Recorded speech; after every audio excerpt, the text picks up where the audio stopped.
नमस्कार बंधुरा आज आमी आबारो चले एसेछि आपनादेर सामने आबारो एकटी नतून रेसिपि निये। तो आजके आमी बानाबो बिस्कुटेर आइसक्रीम। तो चलुन देखी किभाबे बानानो जाय एई रेसिपिटी। तो एटा करते आमार दूध लागबे। देखुन आमी कड़ाइते दूध ढेले दिচ্ছি। तो एटा आमार कालकेर दूध, तो आमार दुबार जाल करा हये गेछिलो। तो दूधटा आमी ढेले दिচ্ছি। এই দুধটাকে আমায় ফুটিয়ে ঘন করে নিতে হবে।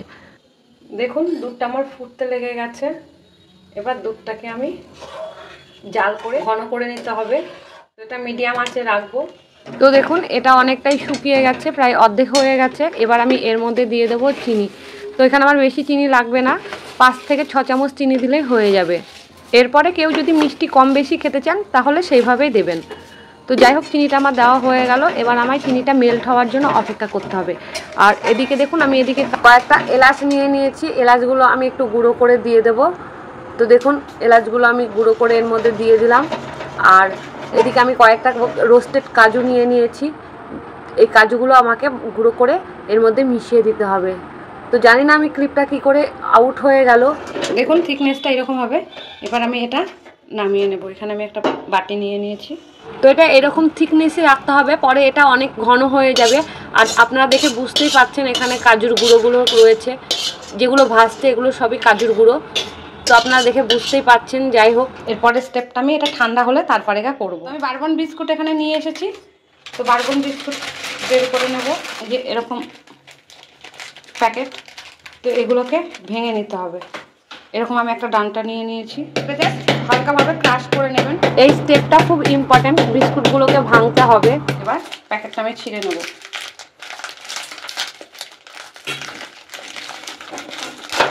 মনে হচ্ছে কি পেটাই করা কম হয়েছে, আর একটু পেটাই করতে হবে, মানে আরেকটু গুঁড়ো করতে হবে।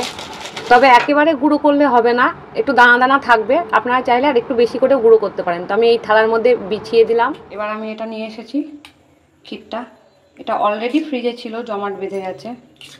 এটাকে একটু নাড়িয়ে নেব। আমি ভালো করে মিশিয়ে নিয়েছি। এবার আমি এটা এর উপর দিয়ে দেবো।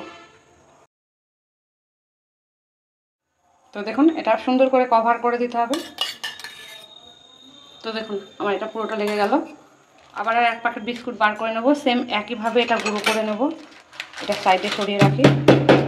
দেখুন আমি এটা গুঁড়ো করে নিয়েছি। এবার আমি এটা উপর দিয়ে কভার করব। সেম একইভাবে নিচ দিয়ে করেছিলাম, এটা আবার আমি উপর দিয়ে করে দেব। একটু বড় টুকরোগুলো জাস্ট বেশি করে ক্রাশ করবেন না, বড় ছোট সব রকমেরই থাকবে, তবেইটা কিন্তু খেতে ভালো লাগবে। দেখুন আমার এরকম বড় বড়ও আছে, আবার ছোট ছোটও আছে। এই বিস্কুটের এই কেকটা বাড়িতে যদি বাচ্চা থাকে না, বাচ্চা কেন বলছি, আমারও তো ভীষণ পছন্দ, বাচ্চা থেকে বয়স্ক সবারই ভালো লাগবে। তো দেখুন এটা আমার দেওয়া হয়ে গেল। দেখুন এভাবে পুরো উপর দিয়ে বিস্কুটগুলো দিয়ে দেবে। আমার 2টো প্যাকেট লাগলো। এরকম ফ্যামিলি প্যাকেট নিয়ে এসেছিলাম। এখানে 5 প্যাকেট ছিল, বাকি 3 প্যাকেট আমার ছেলেরা খেয়ে ফুরিয়ে দিয়েছে। তো 2 প্যাকেটে আমার হয়ে গেল। তো এবার এটা আমি ফ্রিজে ঢুকিয়ে দেবো। এটা ডিপ ফ্রিজে রাখতে হবে। তো এটা আমি ডিপ ফ্রিজে ঢুকিয়ে দেখুন এটা ফ্রিজ থেকে বার করে নিয়ে এসেছি। দেখুন তো দেখুন এটা দেখতে এরকম হয়েছে। এটা সেটিং হয়ে গেছে। এবার আমি এটা কেটে নেব। এটা আমার 24 ঘন্টায় রাখা ছিল, আমার বের করা হয়নি। এখন সন্ধ্যার পরে আমি বের করে এটা কাটছি, আমার ছেলেদের দেব।